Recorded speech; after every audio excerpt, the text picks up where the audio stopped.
It's 2019, so of course analysts are chiming in on what they think is going to happen with Nintendo, in specific Nintendo Switch, in 2019.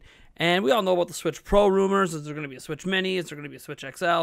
We don't really know if we're going to even get a new model of Switch outside of rumors.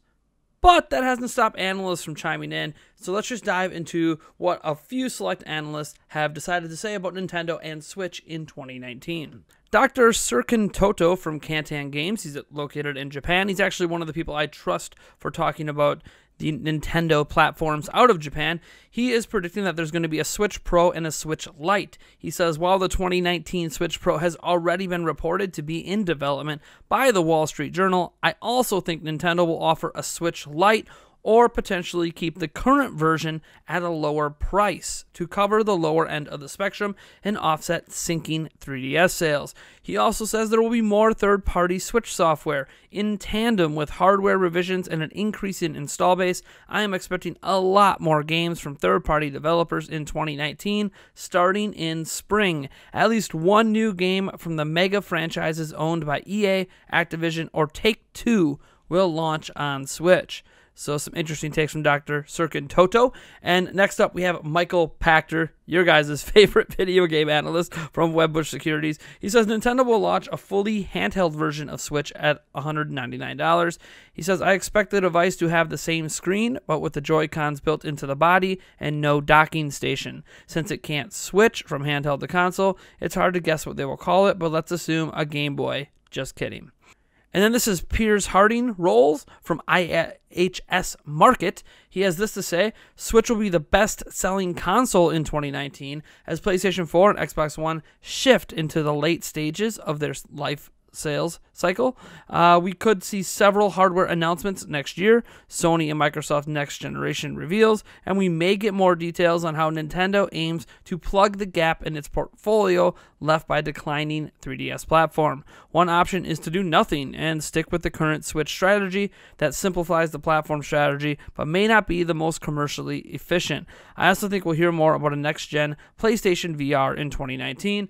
And then the last person we're going to talk about is Matt Piscatella from the NPD Group. Again, another person I personally trust who has access to a bunch of raw numbers in the United States. He is where we end up getting all of the NPD data from every month. He says, in console hardware, Switch grows and leads the market. I have Switch achieving more than 35 shares of hardware units in the U.S. in 2019, with Pokemon and continued strength of Nintendo's evergreen franchises driving the performance.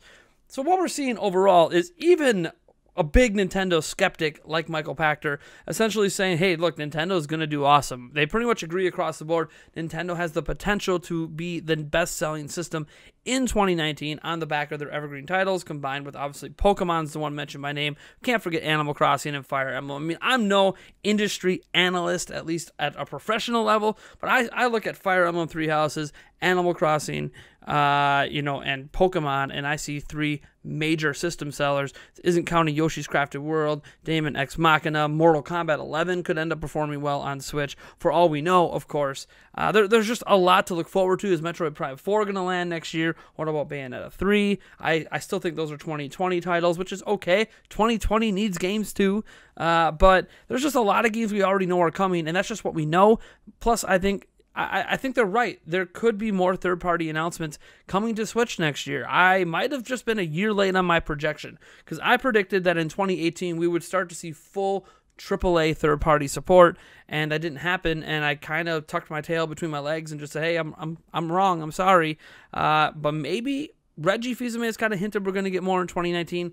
Maybe I was just a year too soon on those predictions, and 2019 will be the year when third parties fully jump on board after now having several success stories from AAA third parties and Octopath Traveler, Doom, Wolfenstein 2. We're getting to the next entries in those franchises. Skyrim ended up selling pretty well from what I've heard. NBA 2K has done well enough to have 2 straight entries. So has FIFA. So there's been enough success stories for AAAs to probably start taking the Switch pretty seriously as a platform as it continues to grow, especially in the wake of Let's Go, and in particular Super Smash Bros. Ultimate, which still astonishes me how much of a system seller that is, since I've looked at the raw data in the past. Like, Smash Bros. Has never really been a big system seller. It's just done okay. But this Smash Bros. Game at this time, with everybody here and all the franchises, and as Reggie said, the largest crossover in entertainment history.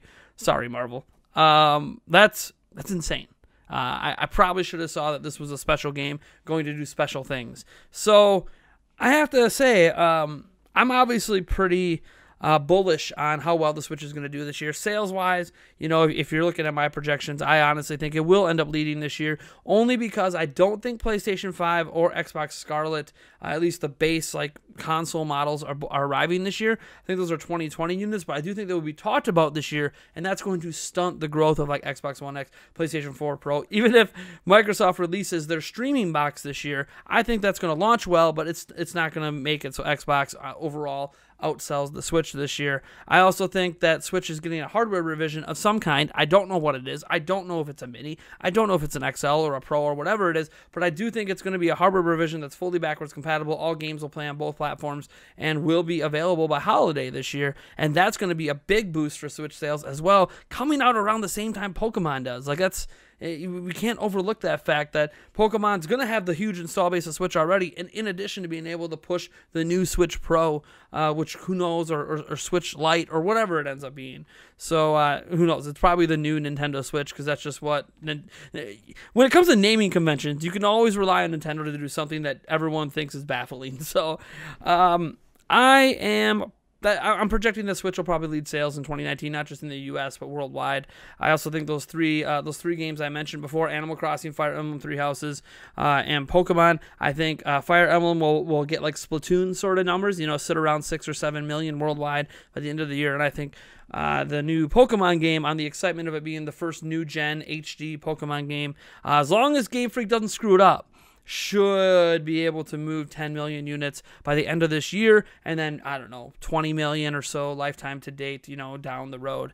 I think Animal Crossing is going to cross 10 million as well, just like New Leaf did, maybe even becoming the best-selling Animal Crossing game and moving 13, 14, 15 million units. I don't know if that'll happen within this year, but I think it's going to happen quicker than people are anticipating. I think a lot of analysts are overlooking how big of a system seller Fire Emblem and Animal Crossing became on the 3DS, because they didn't pay enough attention to the 3DS to realize these games coming back to a home console, still kind of portable system, that's going to be big this year. So I don't know, that's just my projections and my thoughts on what these analysts have said. Again, I'll put sources to all this down in the description as well.